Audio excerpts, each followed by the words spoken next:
Howdy, and welcome to another episode of Adult Onset Horsemanship. I'm your host, Daniel Dolphin.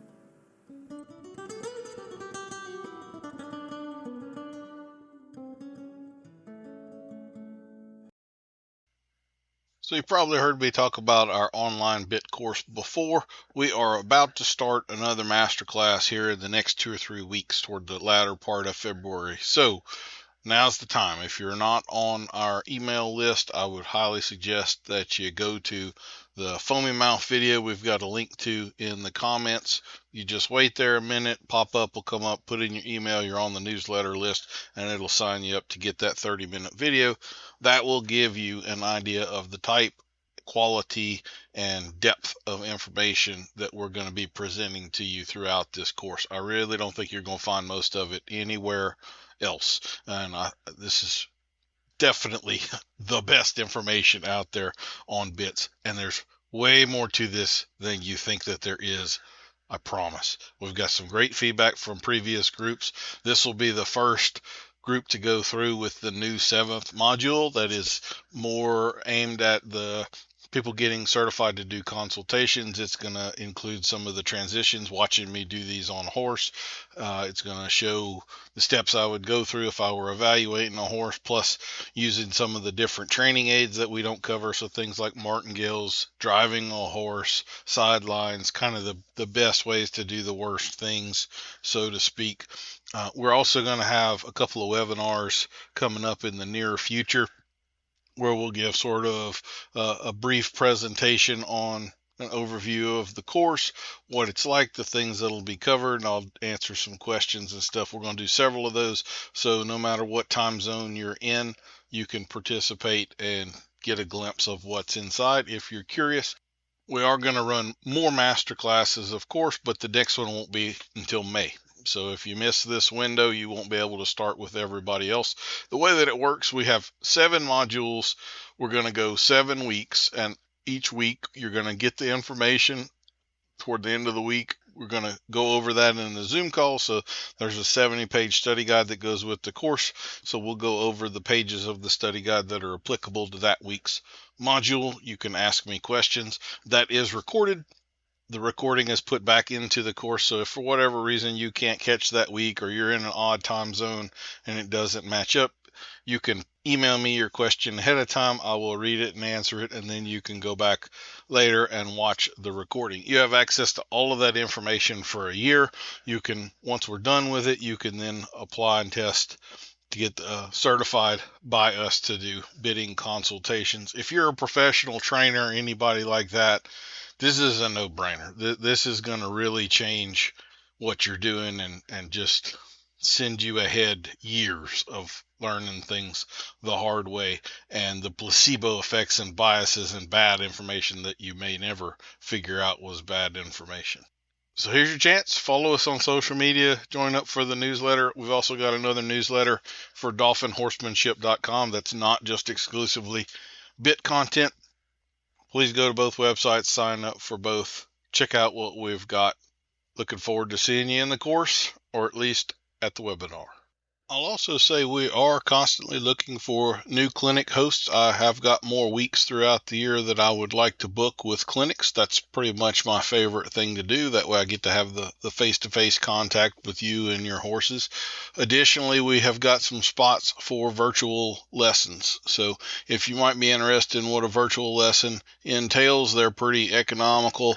It is, your time. You get my attention fully on you and your horse for that period of time. I don't much care what we do. We can work on anything you want. I even do some bit consultations that way. Take me in your tack room and show me what you got. All it really takes is a smartphone, a tripod, and some Bluetooth earbuds, and we can make it work. So if you're interested in that, reach out to me. My email, daniel@dolphinhorsemanship.com. Well, it's time for us to do another quarterly Q&A, and as we did last time, we have got Miss Nicole Schoup, who is here to help me today. She's going to ask some questions and bat the ball around with me a little bit. Nicole has her own horsemanship program where she does some training and teaching lessons. She also does some videography, and she has for the last couple of years been a professor of a horsemanship class for the Ohio State University at their Ag Tech Institute campus. So, Nicole, how are you doing today? Doing well. Thanks for the introduction. And I want to add one piece. I'm in my second semester of teaching at ATI instead of multiple years. I Oh, wish, but second semester. okay. Fair enough. Fair enough. Um, well, have you got some questions for me today, and we'll see where this all takes us and everything. I would like to start with, and this is coming from the mindset that I'm in right now, teaching the horsemanship and equitation at OSU ATI. We're looking to replace the horses, so I'm thinking to myself, what would you say are some of the qualities of an ideal lesson horse or a first horse for somebody?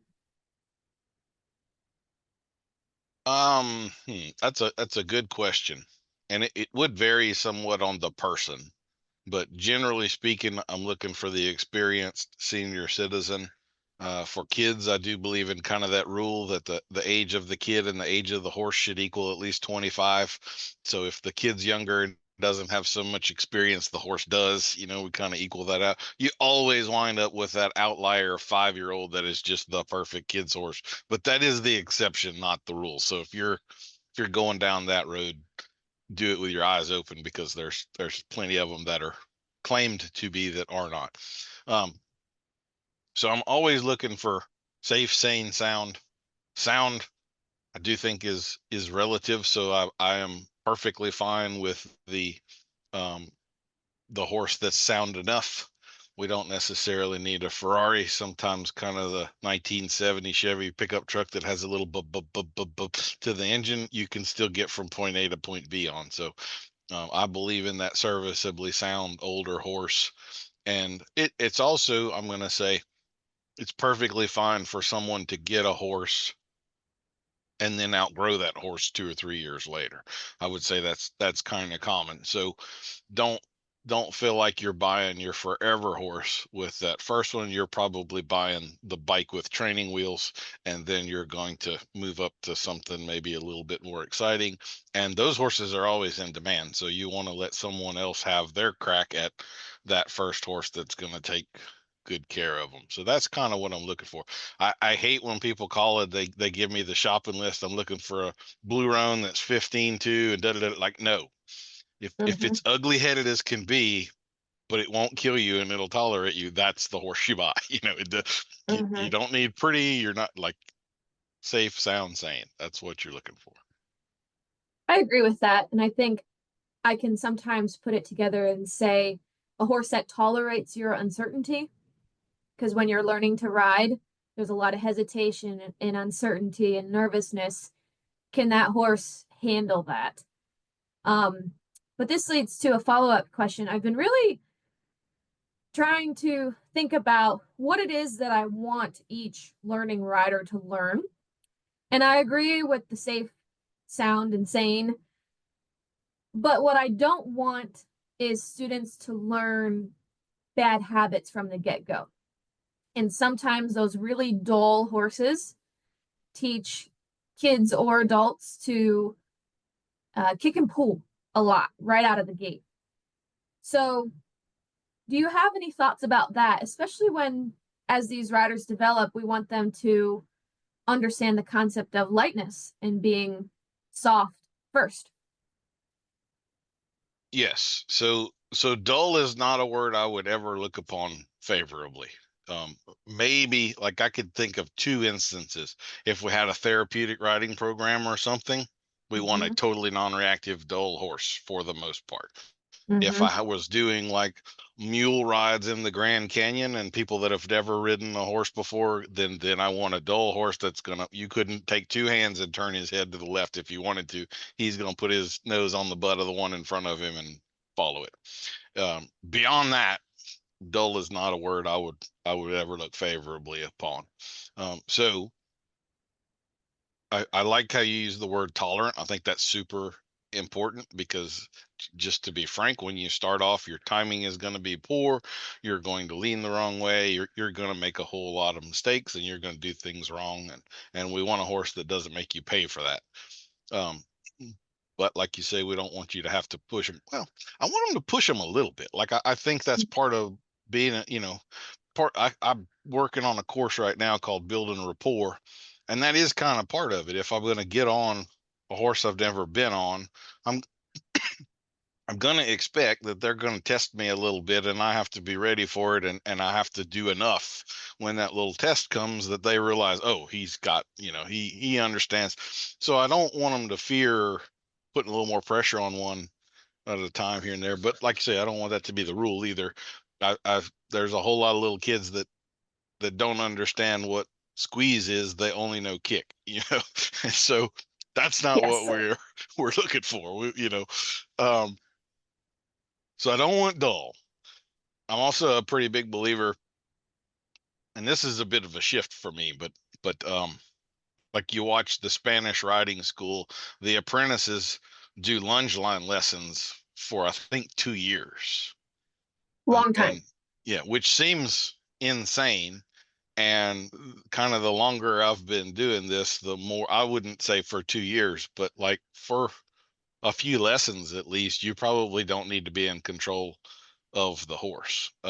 So I actually start out students, if I get the opportunity where they're green enough, I put them on one of my horses bridleless in the round pen, and I lunge them essentially. And I know my horses, I don't put them on just anything, but yeah. So I'm in control of the horse, and they just learn to sit and be comfortable and move in rhythm and balance correctly. And then they start learning to ride with their seat a little bit more, stop the horse. Now we can turn left, we can turn right.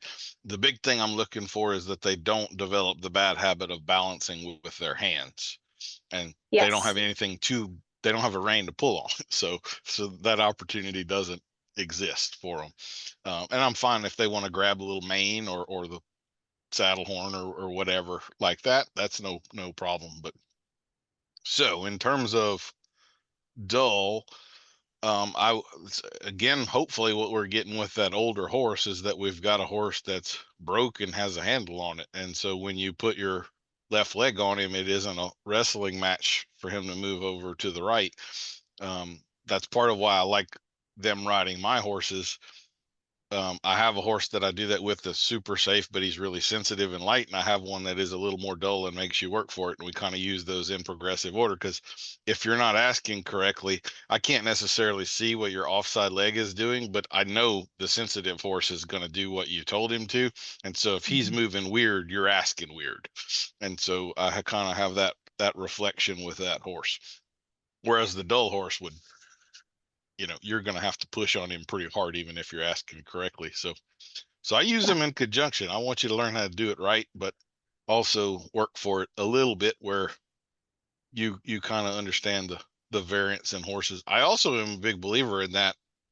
If you have the opportunity when you start riding, don't just ride one horse. If you can ride several, that's a big difference. People that get to ride multiple horses, they'll come along way faster than someone that just kind of learns slow Amos over here. And I know how slow Amos goes, but that's all a horse is as far as I'm aware. And then you get them on Speedy Eddie, and now they have no idea so give them kind of a variety in the beginning, and let them see that there are differences. Some of them are slower, faster, easier, harder, more challenging, smoother, rougher, the whole gambit of what they might see out there. Another good reason, like if you're looking for a horse to buy, maybe go take some lessons on several different horses first, and don't buy, feel things out for a little while, and then you'll be way more informed when you actually are ready to buy one. So. Yes. So if I'm hearing you correctly, would you, or I'll let you answer, when you're talking about putting those students on the horse in the round pen, you're teaching them that you don't want them to balance on the reins, but you also are teaching them to use the seat and balance in general on the horse, right? Yes. So I've been playing around. I've also been doing this at the school where nobody has reins. Everybody's on the lunge line. Everybody's just walking and halting with their seat. And I'm doing that because I especially do not want them to learn how to balance on the reins or start using the reins very early without paying attention to what their seat and their legs are doing. But I also am keeping safety in mind as well. And I know that once I turn them loose, they need to have reins. Absolutely. Like they're gonna have reins when I turn them loose. And sometimes I like what you're saying about that they have to know how to put that pressure on the horse in general situations, but also sticky situations. And it just has me thinking about what am I teaching first? Because we're trying to teach the movement of the seat, but also, for example, I've noticed that some of them have gained some confidence when they learn how to just move the horse in general and get a little bigger and escalate that pressure a little bit and find that. So whenever you're talking about these learning riders, what do you think is the best way to grow their confidence on the ground and under saddle? I think is what I'm getting at. So I'm real big at adding a bobble in there on purpose. I treat it kind of like training horses. If I'm starting a colt, I want to practice challenging things in controlled circumstances before life sends me challenging things I may not be prepared for. So like I'm great with ground poles where there's a little boom boom maybe, or cavalettis or things. I'm okay with if they're on the now I'm not doing this day one, right? But when their seats get a little more developed, I may pull that horse and get him off balance a little bit while they're trotting around there and let them feel, oh, a horse can, there's a little bobble. So I love bobbles.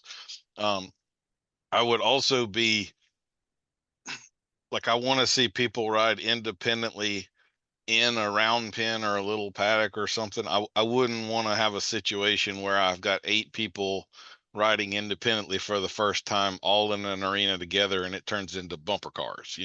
We kind of want to prove we got control before we're going to add. That's another layer of challenge and everything. I also I wouldn't want to have 2 horses that were buddy sour in that scenario. That's probably more than we can handle when we're starting out and so forth. So I love the bobble. I think that's very underutilized. I think the sooner you introduce that stuff, the more confident they grow. If you protect them for too long, they get stagnant, and then when a bobble happens, it's a much bigger thing. So yeah, I appreciate that concept because it'll give me more confidence too. It would give a teacher more confidence as well whenever they see the student go through the bobble and survive. So that, or it's not just surviving, but also figuring out what to do and then what to do next. Yeah. I'm also pretty big on, especially with younger kids, like if they have the confidence to ask me, hey, can I lope today or something, even if it wasn't on my list, I'm probably gonna let them do that, as long as it's somewhat, if it's within the realm of reasonable, then I'm gonna let them do it, and they'll grow their confidence a lot that way too. Again, that's probably more kid oriented. I haven't had a lot of 50-year-old ladies ask me to do something way out of the norm like that, but I kind of figure if they ask for it, they're brave enough for it, then I'm going to give it to them, unless it's just really something they have no business doing. Speaking of canter, let's talk about this on 2 ends of the spectrum. You have kids through teenagers who just want to go fast all the time, no breaks ever. And then you have the learning riders that are typically older, typically women, who avoid canter like the plague. So how do you navigate both of those student groups? So for the kids, there's going to be some of that, and I have to understand that, and I have to just allow that. That may be where the serviceably sound horse we have some issues with, because maybe the kid wants to do more running around than the horse needs to do, so we have to be careful about that scenario. I tend to, I've been doing walking challenges with my newsletter group, which I'm late on doing. I know if y'all are listening to this. But that's kind of what I tend to do is I'm going to introduce something technical early on with them, and it's going to generally be something that sounds pretty easy to do until they try it, and then they have a little puzzle in front of them, so there's still a challenge for them, but the horse can catch his breath every once in a while, so we're not just running around mindlessly doing those kinds of things. But I mean, that's also part of just being I did that. I'm sure you probably did that. Like if you're 14 and confident, then Yeah. give them a horse they can go run a whole lot on, and just let them live the fantasy and enjoy the dream, and Yep. hopefully everything works out okay. I think that's just to be expected and is all part of the journey. I think that's a good experience to do too. 100%. Yeah. Increases the bravery, like some bravery that you can have and carry with you. Yeah. It's kids today need to feel the wind blowing through their hair and maybe break an arm every once in a while. There's way too much video games and not near enough grass in their face, So, Yep. yeah, you gotta do some of that. On the other end of the spectrum, so the older lady that doesn't want a canter anymore, Or ever. or ever, yeah. I see that two ways. One, sometimes that's the right choice.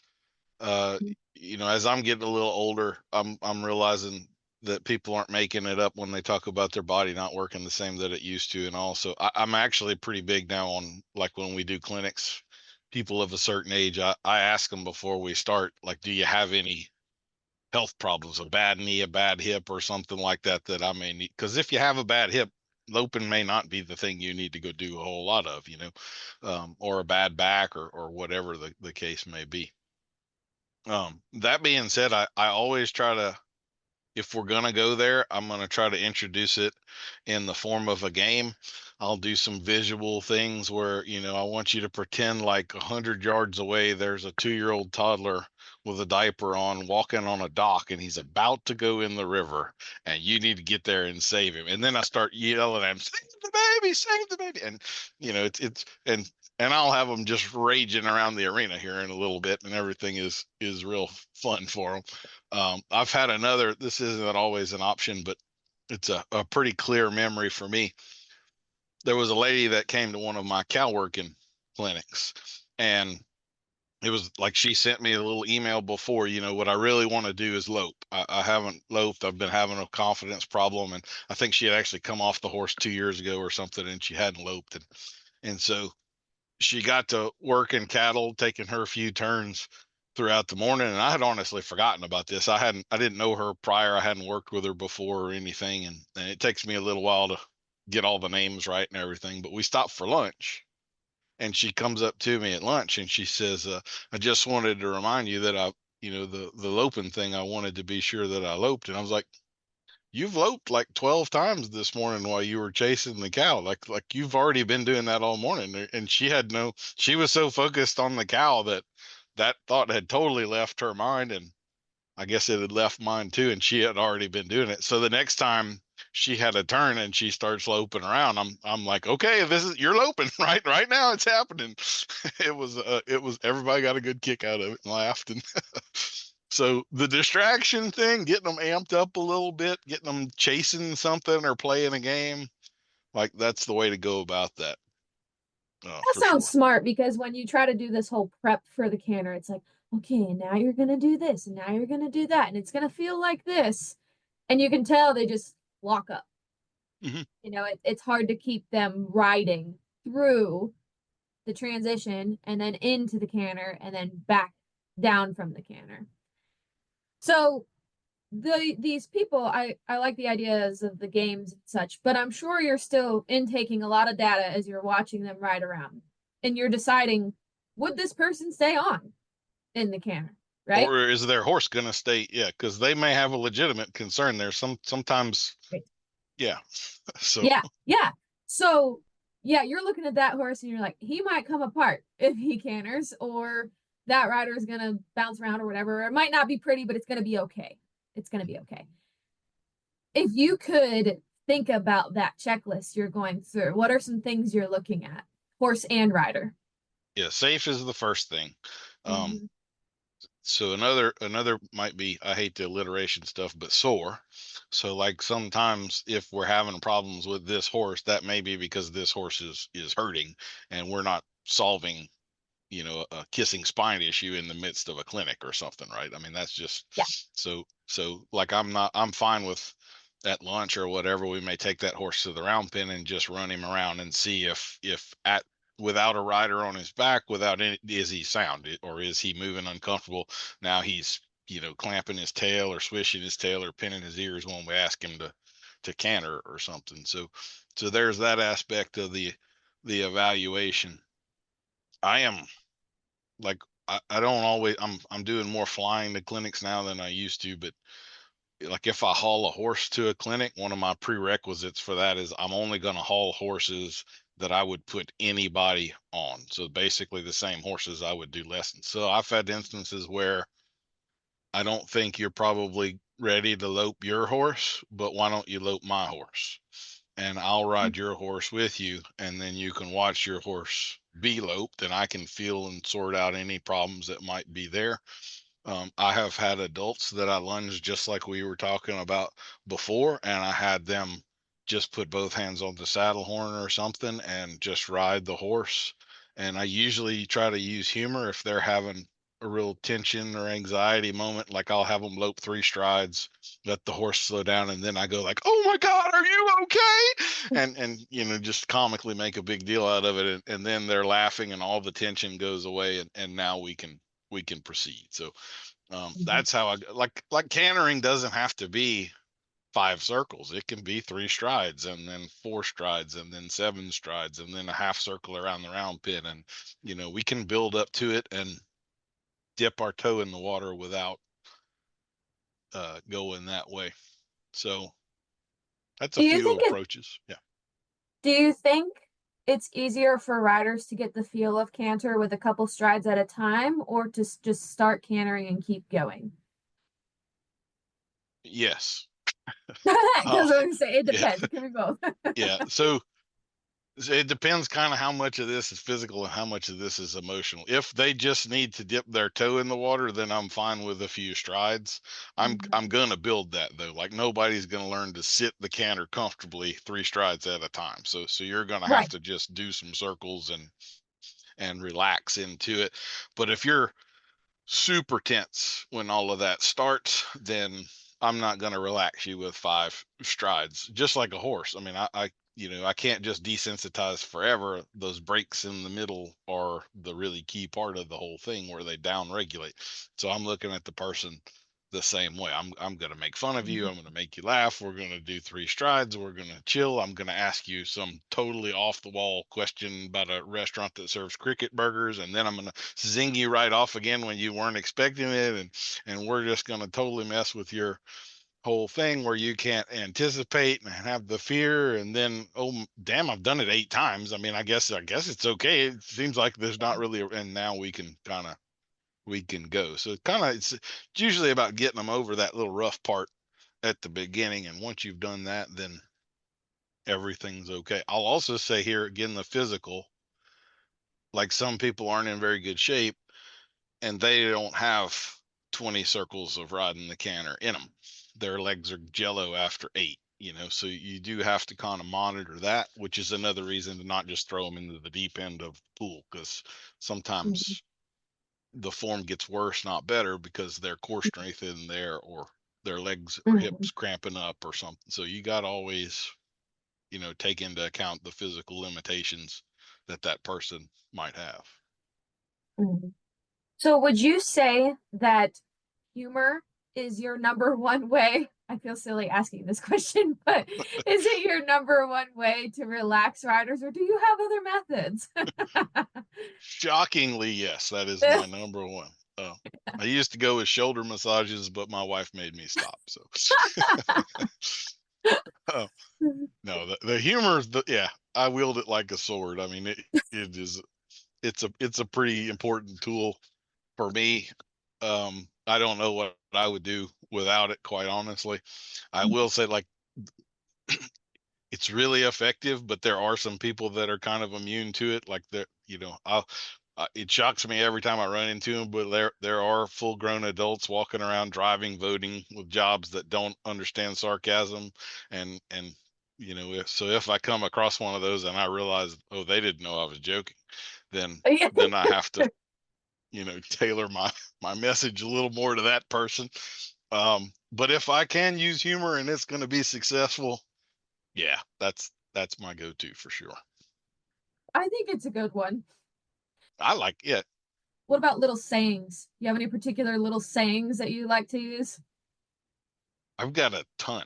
So Oh, there we go. I actually have a folder in my phone called amygdala hijack questions. You could have the next viral memes. Well, I've used a few. I'm trying to keep these a little bit closely guarded, but I'll say a few of them here. Let's see. You need to trademark them. And they're basically questions. These are really designed to shock you a little bit. That's kind of the important part. If you have someone having a little panic attack on a horse in the arena, you need to walk up with the verbal equivalent of a bucket full of ice water in the face. So you don't walk up and say, "Are you okay? Everything's going to be fine." You walk up and say, "How do you make an idiot say how?" And then they say, "How?" And then right? Yep. What do you call a javelin thrower with Parkinson's disease? Shakespeare.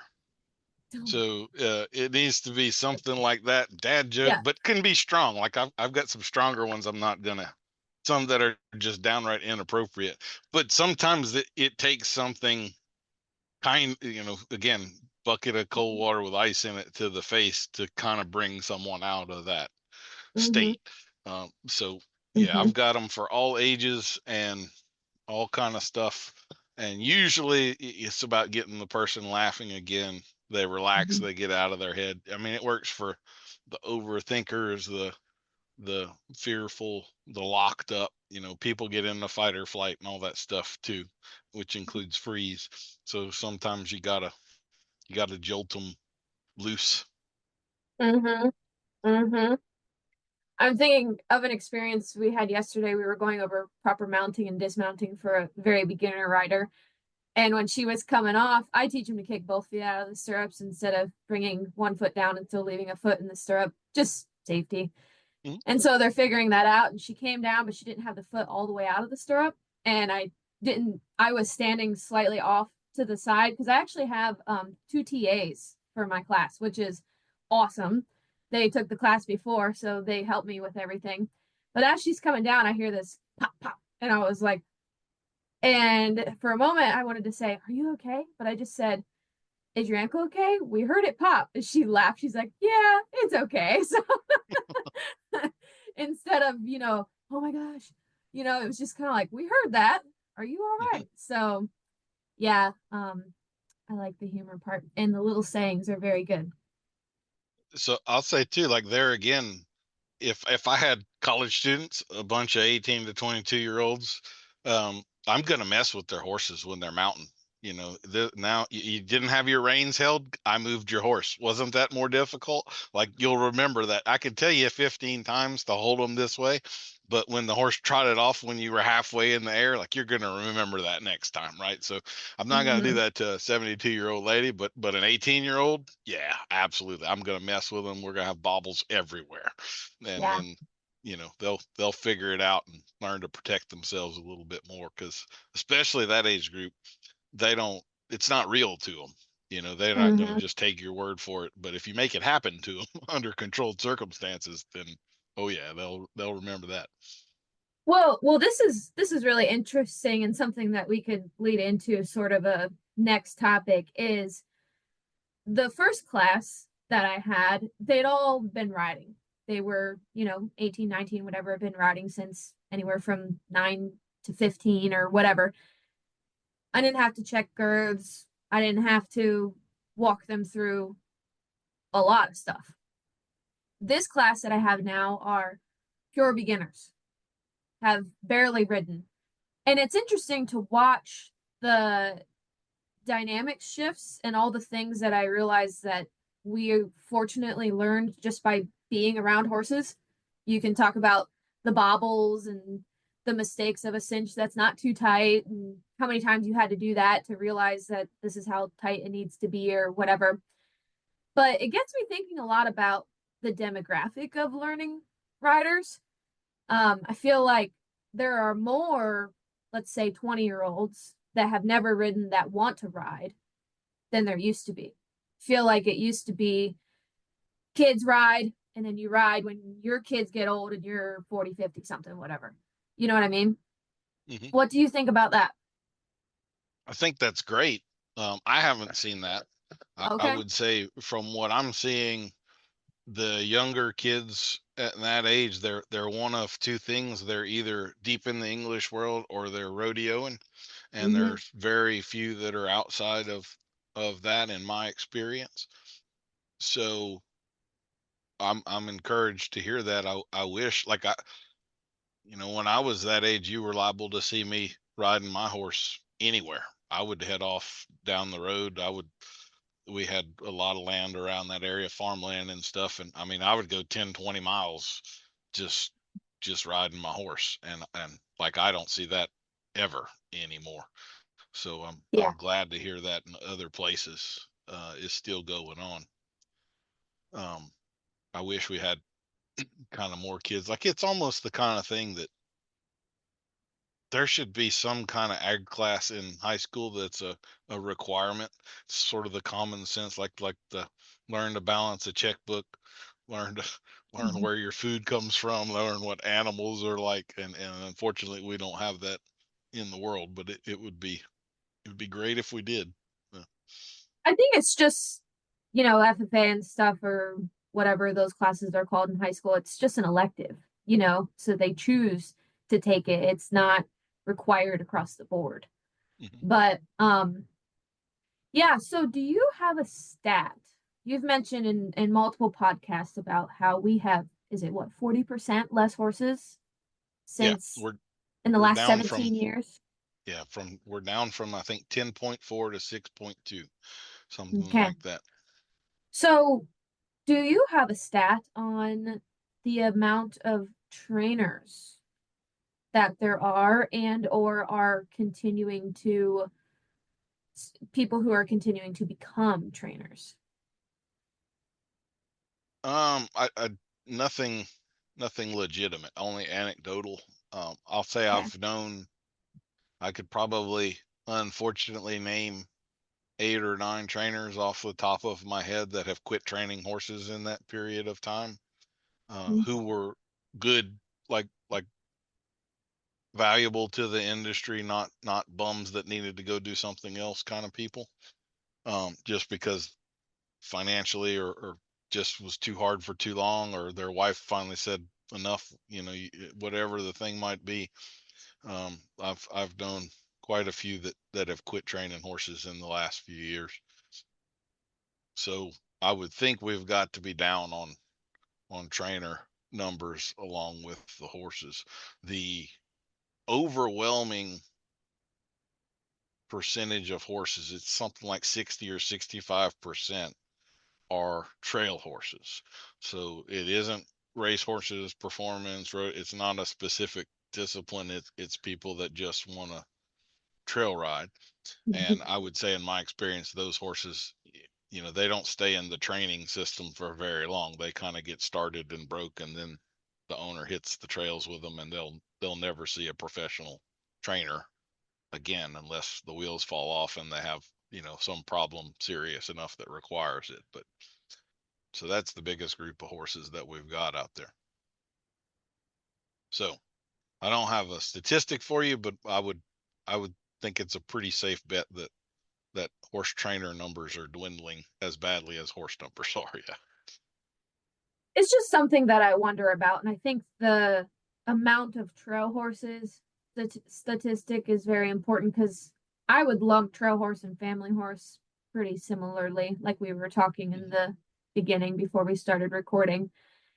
And I think in my experience, there's a little bit of a shift happening where it seemed like, the college would want to be, or I shouldn't say want to be, the college would attract and produce students who wanted to go and heavily train as far as like go to big performance barns and get competitive as riders or ride for somebody who is competitive. And now I almost feel like there is more opportunities to train in um, ways that are not so common, like more positive reinforcement stuff, more liberty stuff, more things like that. And I feel like the path to become a trainer isn't so one way anymore, that there's multiple options that you could go down. But ultimately, if 60% of the horses are trail horses and recreational horses, family horses, whatever, in my world, I see a huge demand for that. And it takes a while to produce that horse for the most part, especially when you're Mm-hmm. selling them to riders who are not educated. So, do you have any thoughts about that? A bunch. One, I would say the clinicians are partly to blame for that phenomenon that you're seeing. There Which are one? the clinicians Like in what phenomenon? Which one? what I would say is that we have, I would kind of put a hierarchy here, and keep in mind I'm not saying better or worse, but like you have professional trainers who's make their living training horses. That's what they do. We Mm-hmm. now have way more what I would say are kind of backyard trainers, which are more Mm-hmm. amateurs that will take on a horse or two and charge people for it, but their level of experience is significantly less. And like when I was coming up, it was still a lot more of an apprenticeship deal. Like I Yeah. spent 6 years apprenticing under other trainers before I went off on my own. And this is why I blame the clinicians. Like there's several that kind of have schools here and there, and I'm not knocking them, but you can't go ride with someone for 3 months and get a certificate and know what you're doing. I mean, you can have learned some stuff. Again, I'm not knocking that. I'm not saying you shouldn't participate, but you kind of do need to understand that what you got there was 2% of what you need, and that's all you can get in 3 months. Like Rome's not built in a day, and the totality of what really a professional trainer should know and understand, that's years of 6 days a week, 12 hours a day. Like that's what it takes. You got to have that many horses under you, that many hours in the saddle. And so when you're asking like total numbers of trainers, that's more the trainers that I'm thinking of. To me, that we kind of Mm-hmm. have this whole other level in there now of maybe Mm-hmm. semi-professional or something along those lines. And so I think the clinician, like the learn to train your own horse, and it used to be every clinician had a colt starting video out there. I don't think most people have any business starting their own horse. I think it's good to understand kind of what the foundation is and how it's put together, because horses will regress, and you need to understand that what a one rein stop is, and kind of some of those things. But that's for you to kind of understand and have a part of the picture, not necessarily a recipe for you to go do your own thing. Mm-hmm. And it does feed back into the horse market, because you're going to mess up your first few dozen, and Yeah. those few dozen are then going to go out into the world. So those, we got those as problem horses out there now that need restarting or whatever. So Mm-hmm. I'm not knocking it. I'm an educator, and I want people to be educated, but I also want kind of the tinge of reality included in there. Like if you're going to be a professional trainer, then you need to look. It's just like going to college. Like you've got years of not making money and just putting your nose to the grindstone ahead of you Yeah. before you're kind of at the level to reap the benefits of those seeds you planted. It's Mhm. not a few months. It is years for sure. And even after that, you're still going to get your clock cleaned by a horse every once in a while, and be humbled and need help from hopefully you developed a few mentors that you can call and say, hey, I'm having problem XYZ. What do you think? And Yeah, I'm not sure that I fully answered your question there. I may have gone on a little bit of a tangent, but I that's guess okay. that's part of what I see is kind of people, they get on the track, but they jump off of it too soon before they really get, fully journeyman level or whatever you might want to Hmm. call it into the deal. So two questions around that. One, do you think when the type of trainers we're talking about are the type of trainers that I would say like that's a horseman. Like that's someone who understands horses, has like hours and hours and hours, years and years, and they've experienced a lot. Um, Question one, do you think that that trainer is still willing to accept today's young person as an apprentice? They're And begging. two, They are are they? all looking for help right now. I Okay. weekly I have one of these guys send me a message, hey man, I'm looking for such and such. If you Yeah, they're begging for it. They need y'all bad, and y'all quit after a week. That's what. Yeah, see, that's the problem. That's the problem. I don't know that finding those gritty teenagers, 20-year-olds, whatever, I don't know how much they exist. I I agree. think that's Yeah. the question. So that you telling me about these 20-year-olds that have already been riding and all of this stuff. I mean, I have a twinkle in my eye hearing that, because Hmm. we need them. The Well, I've whole had both, yeah. you know? So Yeah. Okay.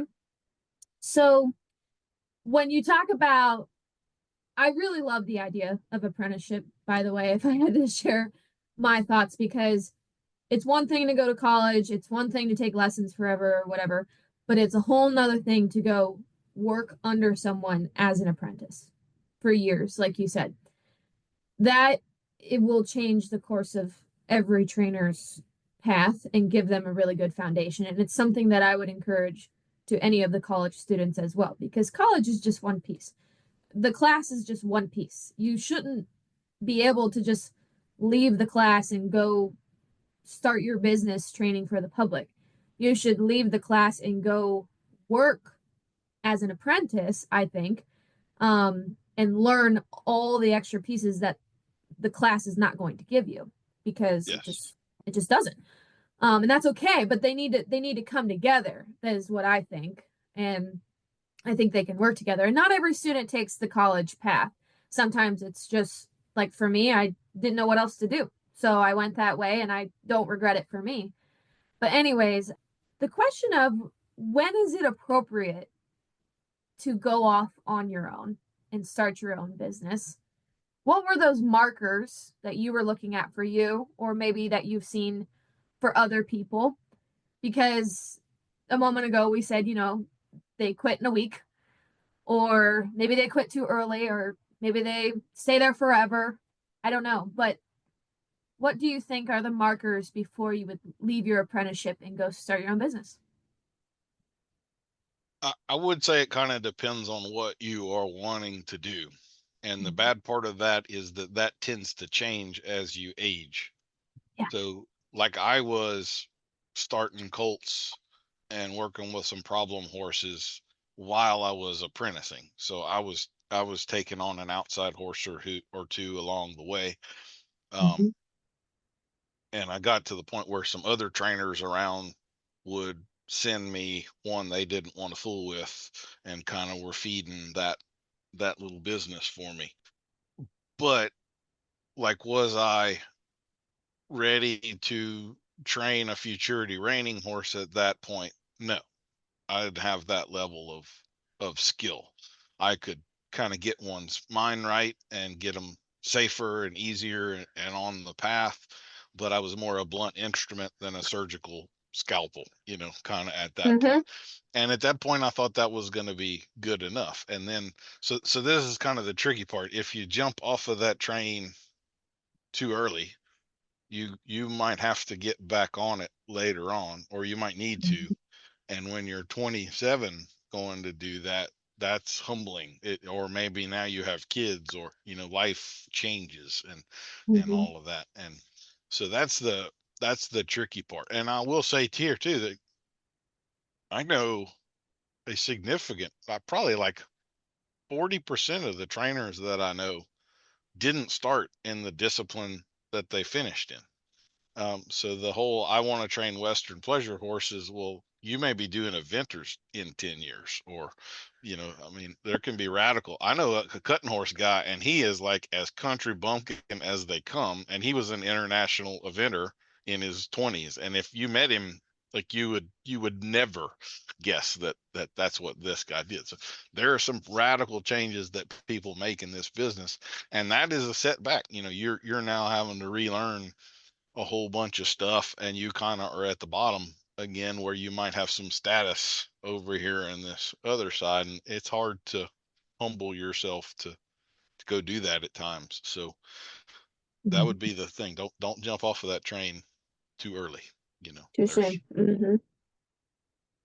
the other side, I would say, is like, you're not just learning about horses, and it's not lessons, but you're going to observe how they handle customers, Mm-hmm. what the real behind the scenes part of selling a horse is like, and kind of the industry. You're going to learn about other trainers and see things behind the scenes, so that that when Bob Smith over here tells you that this is a good one, that don't believe Bob Smith, because Bob Smith only deals in runaway train wrecks, man killers, cripples, and if it's with Bob, then something bad's going on, and Bob's lying to you. So you kind of Yeah. need to learn the back side of that as well, because there is a cast of characters out here, Mm-hmm. and that's Mm-hmm. improved a lot over the years, but there's still, you know you need to know what you're doing, and have your eyes open, and kind of be aware of the people and the players, as well as other, it's not just about the horses. So Absolutely. we'll change the conversation a little bit. One thing we didn't mention in your bio is that you are one of the board of the Best Horse Practices Summit. I have just been privileged to have been asked to be on the board here a few months ago as well, and we have got a summit coming up in April. So I thought, we both being board members, it would be irresponsible if we didn't mention that event. So why don't you tell us a little bit about why you think Best Horse Practices Summit is worth your time? I think the summit is something that is really unique and special in the sense that you don't usually get that close to these clinicians and be able to talk with them enough that you can actually kind of start up a normal banter versus like your one-off question here and there. And so the information that everybody has to share is incredible. And the participants that are attracted to the best horse practices are just as valuable, I think, to meet as the clinicians. And the summit has always been held in these places in the country that are just amazing, beautiful, so much to do and see, in addition to if you want to have an extended trip. But the whole mission of the summit is to provide sound information about best practices. And the summit was the first thing I ever went to that we actually talked about things like brain science and different horsemanship practices that I'd never been exposed to. So it's all information that I think those 60% of trail riders and the competitive people can truly apply to their programs and find greater success and changes within what they do with their horses based on what will be shared at the Best Horse Practices Summit. And this year, I think we have a really cool idea where we're doing the collaborations between the clinicians. where each clinician is pairing up with one or two other clinicians and offering basically a similar idea, but from two different perspectives. And I think that's really, really important for anybody who's involved in the horse industry to be exposed to that way of collaborating and presenting, because age of social media and YouTube and things like that, there is an incredible amount of information out there that is hard to sort through. So I think if you have an interest in meeting like-minded people and observing and listening to really thoughtful best practices presentations in Santa Fe, then I would say this is a really valuable summit for you to go to. Well, I agree. I have to say I was a part of the last one in 2022, and it is the most intimate event of its kind that I've ever been to. As a presenter, some of these events are so big, you meet so many people, they're just like a Charlie Brown face after a while, and you're not going to be able to remember any of them. It's a flood of conversations and all. um, I came away from that best horse practices deal. I have more relationships lasting to today from that event than like any other 4 events combined I've ever been to. Like I it was agree. really incredible. Met you there, and Mm-hmm. and others, and and there's just nothing quite like it. I appreciate it's not a commercialized event, and Mm-hmm. so like be a little dirty secret of behind the scenes stuff, but sometimes when you see some of these headlining acts at these events and stuff, they're not being paid to be there. Their sponsors are paying for them to be there. It's a commercial, it's Yep. a sales pitch kind of a thing. And the best horse practices deal is all about the best information in the interest of the horse, even if it's not popular, even if it's not the current trend, even if it might ruffle some feathers. It is for the horse, and the people that are there for the horse. They're vetted, and the people that are there in attendance are there for the horse, and they're truth seekers. They're not here Mm-hmm. for the shopping or the new rhinestone jeans that are going to carve up your saddle, or whatever the hell the new thing is. They're there to learn about horses. It is an educational event. I would imagine all the people that are there are kind of brain numb when they leave, but you're going to be exposed to a ton. You're going to have met that clinician that you want to talk to, so it's easy to hit them up later on, and they'll remember who you are and what you talked about, and they'll, you can kind of start to form that relationship where you can learn from them, and you're not just Joe Smith or whatever from booth 12A. Mm-hmm. So yeah, I would say it is well worth y'all's time to go to in terms of like educational events.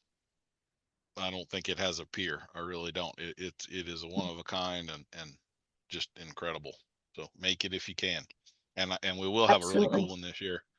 Like you say, the collaborations. I'm really excited about that, and all 3 of the people, other presenters, is Jack Blue, Katrin Silva, and Ben Longwell, and myself. They're all 3 of the others are people I would want to go ride with. So now I Mm-hmm. get to, and in this setting. So I think it'll be cool. Really do. I can't say I've ever heard of another clinic or seminar that was as collaborative and intertwined as what we're planning for this year.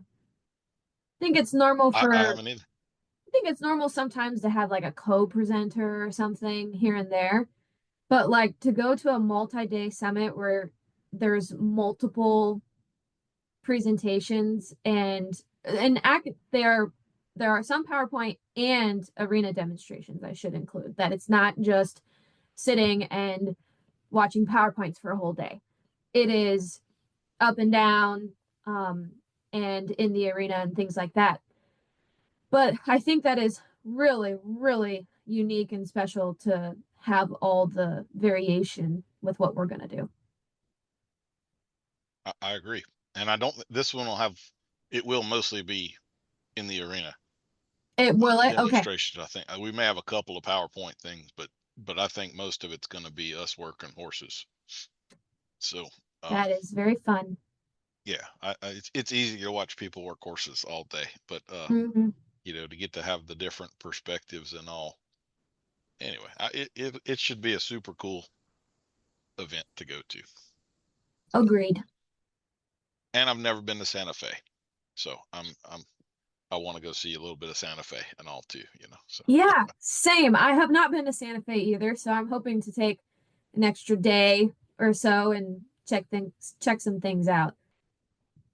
you talked a little bit about your class at the Ohio State University Agricultural Technical Institute. So why don't you tell us a little bit about what you have going on there? Well, maybe I should start with how I even got into it. Sure. One, I'm a graduate. I went to ATI, got the associates in horse science. Thought I wanted to be a nutritionist, so I went down to the Ohio State in Columbus. Realized junior year that I was not going to be a nutritionist. Still graduated on time with an animal science degree because I wanted to finish what I started. Went to work for a farm that sold safe and family horses across the United States for 4-ish years, and then went out on my own, and then got a call one day that they needed someone to teach their horsemanship and equitation class. And I only live about 35 minutes from the college. And the professor that was still there was my professor in school as well. And so 1 month before classes started, they called me and were like, "Can you come teach this?" And so I taught fall of 23, and then we decided to start having the class in the spring semester, which is January to April, end of April. And so they called me and asked me to host it or teach it now for the spring as well. So it is a semester long course. It's 3 credit hours. We meet 5 days a week with one lecture. So yeah, I think that is extra special because they are learning in 1 week what you would learn in 1 month of weekly lessons. So it is open enrollment, and we do intend to keep this going through the future. We have some things happening where we're working on the future of the program, we'll call it that. And we want to be opening this course to the public. Because if you think the course, I think, is around $1,200. So you pay $1,200 to ride 5 days a week or work with horses 5 days a week for 16 weeks. That is it averages out to like pennies for a lesson pretty much. We have about one $30. Yeah, $30 a lesson, $150 a week. That's yep. I couldn't do it for that. Not even close. Exactly. So, and since I'm the instructor for it, I do all of the lab plannings, which are the lessons, we'll just call them. I plan all of them, but because we meet every day, it's really cool. We can kind of go with the flow versus like pick up where we left off each day versus this is what we're doing on this lab today, and here's your lab worksheet sort of thing. And then I do all the lectures. So there's, I think, like 15 lectures. And then plan the field trips, plan the quizzes, assignments, all the evaluation material, and that sort of thing. So I really, really love that. And I love the organizational aspect of it. It's been fun and challenging to take horsemanship and like plan it into a class. What is everything that they need to know at this level of their education in one semester class? And what's the foundation they can build upon? So because the horses don't get used from about the 1st of December to the 1st of, they don't get used mainly for December because it's Christmas break. So when I come back into class, and I hadn't been there because I had done another semester previously, we've mostly spent some time getting to know the horses where they're at, saddle fitting, because they all can change with the saddles. So we're going through the tack room, getting all the saddles fitted. Every student has been tacking a lot. I want them to be really, really good at tacking. One of the hardest hurdles is getting them to be efficient. You mentioned in a podcast one time you could tack and ride how many horses in like a really short amount of time. I can untack, wash off, and retack in about 4 minutes. Yeah. I just chuckle because we got a long way to go before we can get to that. But I've been practicing that for 30 years. So I mean, like, there's no wasted movements, you know. Exactly. Exactly.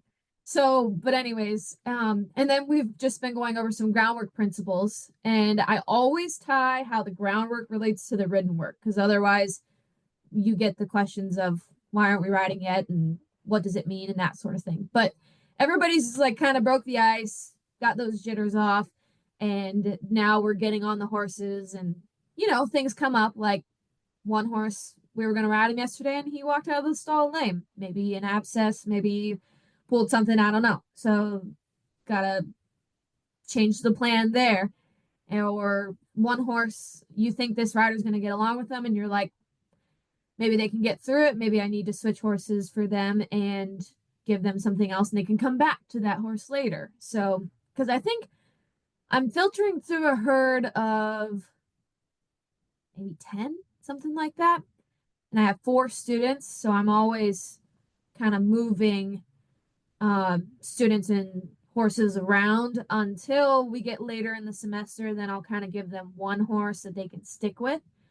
And the way that they are evaluated at the end of the class, which is set up this way so every student has the opportunity to be successful, they have to make their own pattern to ride versus me giving them, this is the pattern that everybody has to ride.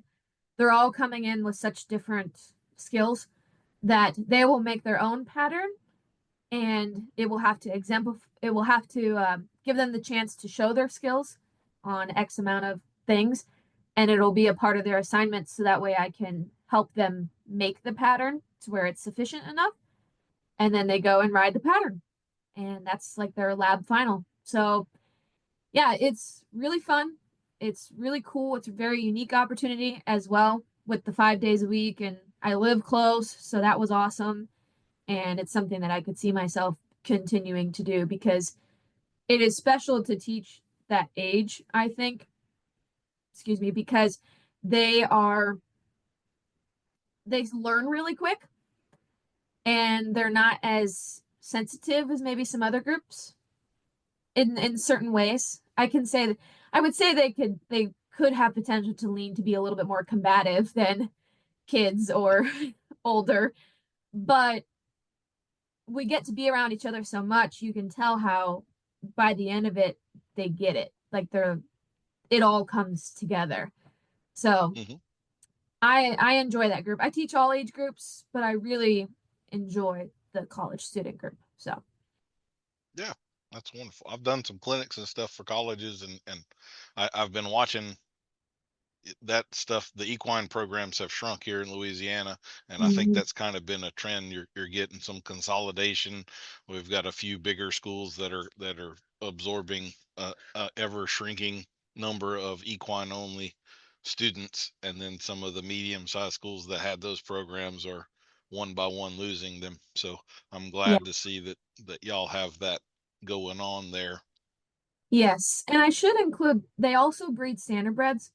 So they breed standardbreds, and they stand a gypsy stallion too. So there's some gypsy quarter horse crosses. But I just want to put that out there that Ohio has a huge standardbred population, and the students that are produced by ATI are seeked after because, especially for the standardbred breeding operations and sale prep operations and training operations, because the way they set up the classes, like you have to work in the barn and you have to really get handy in the barn and collecting stallions and breeding mares and all that kind of thing. So I think that's really cool too, because that's another thing like training that sometimes you just learn by you're working at somewhere and they teach you, or you take a weekend course on how to AI mares or whatever.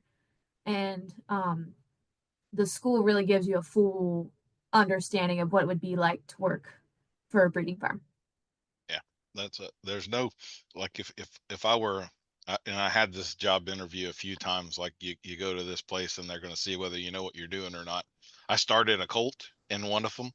So Uh-huh. he put me in a round pen, and here was a colt that wasn't halter broken, and gave me an hour and a half to ride him, you know.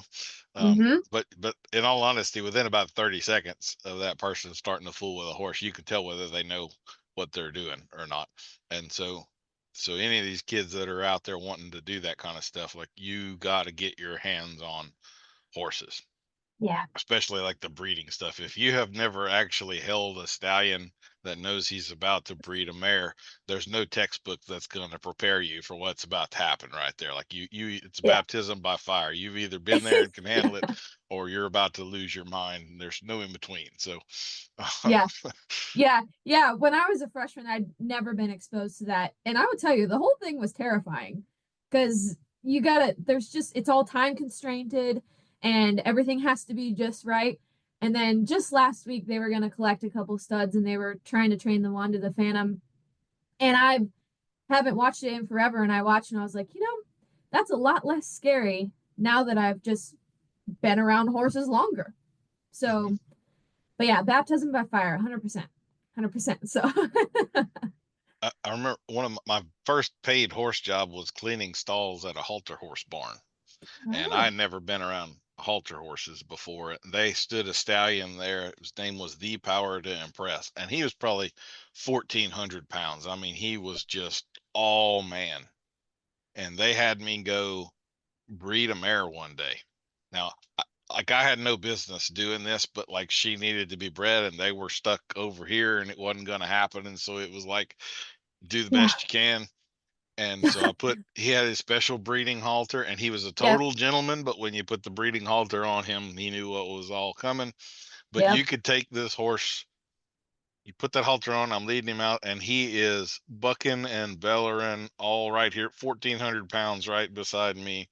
Never got the lead shank tight. Like, he knew exactly where that halter was. He obeyed it every second, but he was all stallion at the Yeah. same time. And you could lead him up to a mare, let him tease or whatever, back him up, Uh-huh. ground tie him, go do whatever you needed to do with the mare, come back and get him. Like, I mean, I've never seen a Wow. stallion with these kind of manners, and especially a halter stallion. Like, knowing what I know now, it makes it even more impressive, because he should have been a complete idiot, and he was not. He was the brokest stallion I've ever been Yeah. around, practically, in a breeding shed anyway. So, um, Mm-hmm. but yeah, that experience of holding that big horse when he's doing all that stuff is, yep, you got to be there. You can't fake that. Yeah, you just gotta toughen up, Like, so, but to circle it back, there is a need for employees for those barns that are handy, know what they can do, can work and take care of everything, and reap the rewards of if that's something that they like, being around horses and breeding horses and sale prep and foals and all that kind of stuff. So, And I have to say, I mean, having been in this business a long time, breeding people are kind of their own little sect of the horse world. The people that mm-hmm. like that and are good at it, like, that's generally their thing, and they're not, Mm-hmm. that's what they do. So, um, Not like into the riding too. Mm-hmm. yeah, Not normally always. Not they're always. breeding people. The vets are the same way. If they're a breeding vet, then that's usually what their primary thing is, and all. And we Mm-hmm. need them. That's how we get the next crop out there, and keep the whole thing rolling and cycling around. So, Yes. what other stuff are you doing in your world? Well, lately it's been winter, and my facility that I rent does not have an indoor arena. So I haven't had any training horses through the winter, which is okay because I think it's good to take a little break. And I know some trainers don't want to admit that, but I think burnout is a real thing. And taking a moment to take a deep breath, focus on my own horses a little bit, and trail ride and that sort of thing, because I can trail ride pretty easily through the winter here in Ohio. It's the arenas that get really wet. Um, but and then I've been teaching, and then I've also been doing quite a few sale videos. So There are some local people around here. I do live in the second largest Amish community in the country. The first one, I think, is Lancaster, Pennsylvania, and I'm in Holmes County, Ohio. And so there's a lot of horses being ridden and prepared for the average buyer coming from this county. So, and because a lot of them are coming from the Amish, and I know the Amish get a stink sometimes, but I will tell you that the ones that I'm filming are actual trainers and do try to be better horsemen with everything that they do. And so they are preparing to take horses to 3 different sales. One is the Boone County draft and quarter horse sale in Missouri.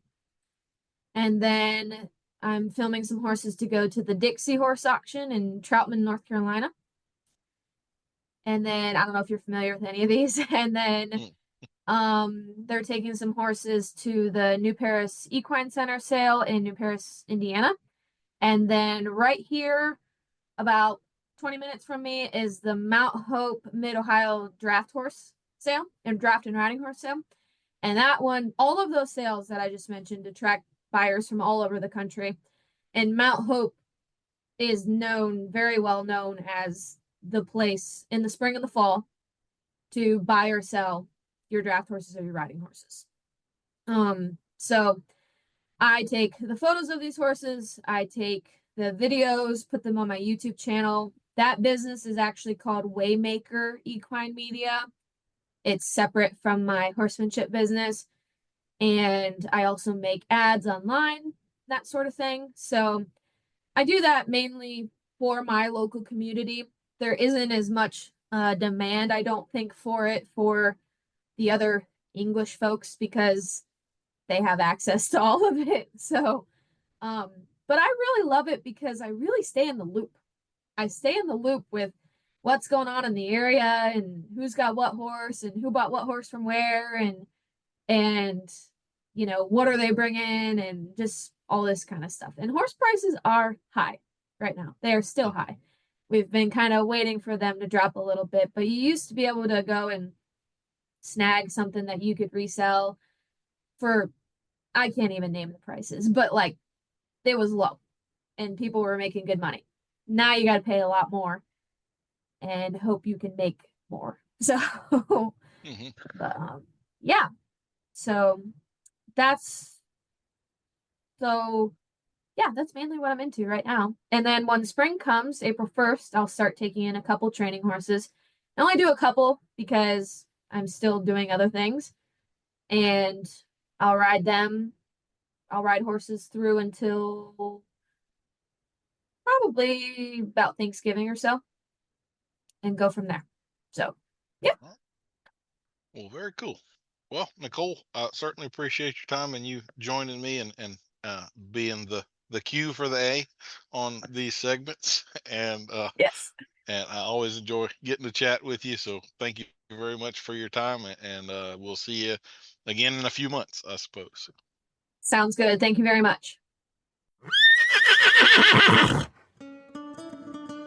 We'll see you next week for another episode of Adult Onset Horsemanship. I've been your host, Daniel Dolphin.